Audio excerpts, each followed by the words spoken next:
সাথী যদি বিলটা পেমেন্ট করা না হতো তাহলে তোর বাসন মাজতে হতো। আমি তাহলে খাইতামই না। ও মাই গড, তোরা কখন আসলি? আর ঢুকাস না ভাই, তুই কি অ্যানালাইজ করছিস? Hello everyone, welcome back to my another blog. আমি মেকআপ আর্টিস্ট দিশানি বর্মন। আজকে তোমাদের সাথে কোনো কাজের ভিডিও নয়, বরং শেয়ার করব একটা বার্থডে সেলিব্রেশন। তো কার বার্থডে, কি করব, কোথায় করব, এখন কিচ্ছু বলবো না। এগুলো জানার জন্য তোমাদের ভিডিওটা দেখতে হবে। তো চলো শুরু করা যাক।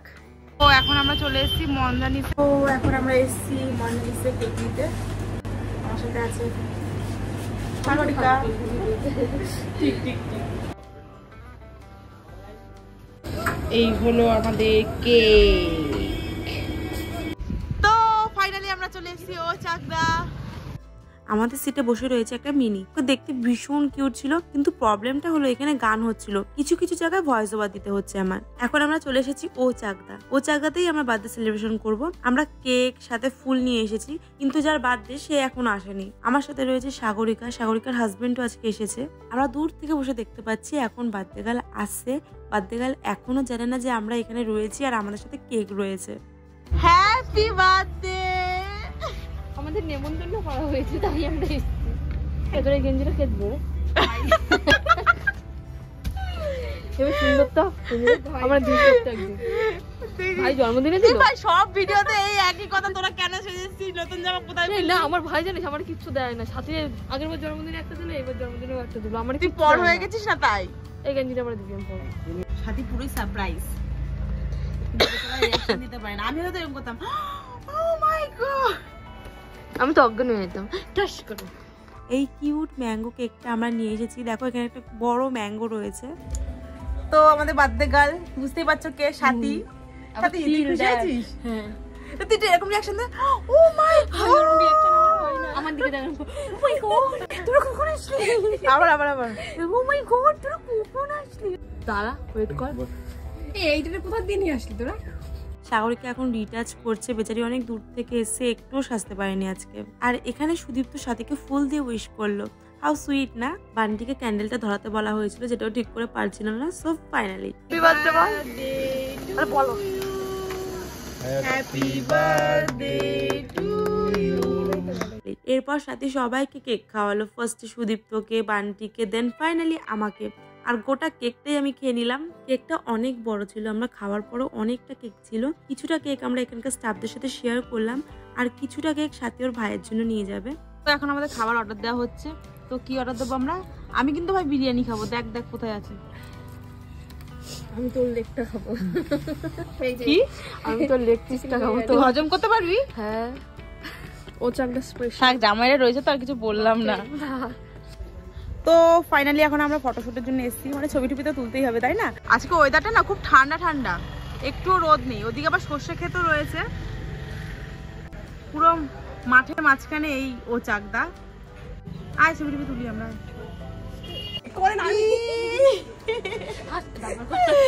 বান্টিকে ফাইনালি একটা ভিডিওতে পাওয়া গেল। আমি ফুলটা নিয়ে ছবি মানে দাঁড়াও একটু দাঁড়াও। তো আজকে আমাদের সাথে আছে সাগরিকার হাজবেন্ড বান্টি। দাঁড়াও দাঁড়াও দাঁড়াও, মার গেছে। সাথী আছে, সাগরিকা তো আছেই, সুদীপ্ত। সুদীপ্ত আমাদের বন্ধু। ছবি তুলবি? হ্যাঁ তোমার আমি তুলে দিচ্ছি না। আজকের খাবারের স্পন্সর বাই সুদীপ্ত। সুদীপ্ত তোমার পকেটটা দেখি, একটু মুখটা দেখে বোঝা যাচ্ছে সুদীপ্তর আছে বিশাল কষ্ট। এই চোখে মুখে কালি পড়ে গেছে সুদীপ্ত, পকেট পুরো খালি হয়ে গেল সুদীপ্ত। আরে সাথী তুই কি করছিস? জন্মদিনটা বছরে না থাকলেই তো হয়, এত খরচা হয় না তাহলে। তো ফাইনালি আমার খাবার চলে এসেছে। এক এক করে সবার খাবারই চলে আসলো। আমরা সবাই বিরিয়ানি অর্ডার করেছিলাম, আর বিরিয়ানি দেখার পর তো আমার পাগল পাগল লাগছিল। লেগ পিসের সাইজটাও বেশ ভালোই বড় ছিল। ভাই তুই কি অ্যানালাইজ করছিস? এ ভাই আমার লেগ পিসটা তোর কাছে ভুল করে চলে যায়নি তো? আরে লেগ পিস নাকি এটা? হ্যাঁ বান্টি এখন বলবে আমারে দে ভাই। এ ভাই পাড়া খাবে না, কিছু পাড়া খাবে না। উপর আজকে মেঘলা মেঘলা, এখন হঠাৎ করে 4টের সময় রোদ উঠছে। এগুলো মেনে নেওয়া যায়? তো আমাদের খাওয়া দাওয়া হয়ে গেছে, আমরা সবাই বসে এখন আড্ডা মারছি। সাথী যদি বিলটা পেমেন্ট করা না হতো তাহলে তোর বাসন মাজতে হতো। আমি তাহলে খাইতামই না। খেতাম না গাইস। কি তো এখন আমরা সবাই বেরিয়ে যাচ্ছি। আজকে ওয়েদারটা খুবই সুন্দর, ও জায়গাটাও খুব সুন্দর ছিল। তো ফাইনালি এখন আমরা বেরোচ্ছি। আকাশটা কত সুন্দর। এখন আমরা অটো পাইনি, তাই হেঁটে হেঁটে যাচ্ছি বাড়ির দিকে। বলবো আমার জন্মদিন এরকম প্ল্যান করতে পারিস না? তোরা একটু প্ল্যান করে তোমার জন্মদিন করতে পারিস ক্যাফেতে সুন্দর। ঠিক আছে, তুই টাকাটা শুধু দিবি, আমার বরের কাছে টাকাটা দেবো, তোরা প্ল্যান করবি। আমার বর তো নিজে টাকা দিয়ে করবে না কোনোদিন আমার জন্মদিন, মানে টাকা নষ্ট করা ওর কাছে। আচ্ছা তাহলে তুই আগের থেকে টাকা দিয়ে আমি টাকা দিয়ে আমি সব প্ল্যান করে দেবো যে এইভাবে করবি, খালি আমি গিয়ে করবো। কি বলবি সাথে দিয়ে ব্যাপারে? No comment. মার কথা চিন্তা করছে। তো সবাই এখন আমাদের বাড়িতে এসছে, আমরা বেশ এনজয় করছি। এবার ব্যাপারটা হচ্ছে সাগরিকার একটু দুঃখ হচ্ছে, ওর জন্মদিনে কেন এইভাবে আমরা সারপ্রাইজ দেই না। ফুলও দেয় না, একটা গোলাপও পর্যন্ত আজ পর্যন্ত দেয় না। গাছে গোলাপ ফুটে থাকে তাও দেয় না। নিকষা নিকষা বরের নামে নিন্দামন্দ চলছে। সো ভিডিওটা এখানে শেষ করছি। তোমাদের কেমন লাগলো কমেন্ট করে জানিও। তো আজকের মতন টাটা।